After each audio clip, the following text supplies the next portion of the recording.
দক্ষিণ ত্রিপুরার কলসি ব্রিজ সংলগ্ন এলাকায় ভয়াবহ পথ দুর্ঘটনা। নিয়ন্ত্রণ হারিয়ে উল্টে গেল একটি মোটরসাইকেল।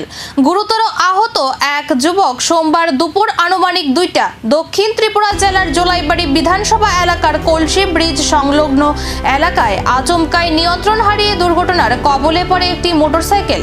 রাস্তায় ছিটকে পড়ে গুরুতর জখম হন চালক। আহত যুবকের নাম চুনচুমক, বয়স মাত্র 18 বছর।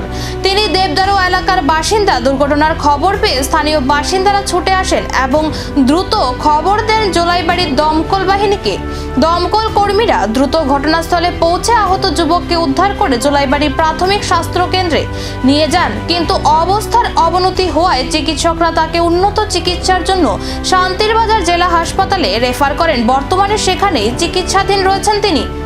এদিকে খবর পেয়ে ঘটনাস্থলে পৌঁছায় বাইখোড়া থানা ও জোলাইবাড়ি ফাঁড়ি থানার পুলিশ। কী কারণে মোটরসাইকেলটি নিয়ন্ত্রণ হারিয়েছিল তা খতিয়ে দেখা হচ্ছে। দুর্ঘটনার প্রকৃত কারণ জানতে তদন্ত শুরু করেছে পুলিশ।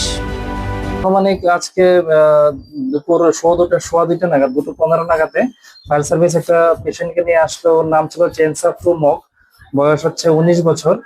তো সে বলছিল যে সে বাইক অ্যাক্সিডেন্ট, মানে বাইকের পিচ্ছিল খেয়ে, রাস্তা খুব স্লিপারি ছিল, তো পিচ্ছিল খেয়ে সে পড়ে গেছে, নিজে বাইকের থেকে পড়ে গেছে। পরে তার ডান দিকে কপালের দিকে ওদিকে একটু সোয়েলিং ছিল, ফোলা ফোলা ভাব ছিল। তারপর বিভিন্ন জায়গাতে মাল্টিপল শরীরের বিভিন্ন জায়গাতে অ্যাব্রেশন ছিল।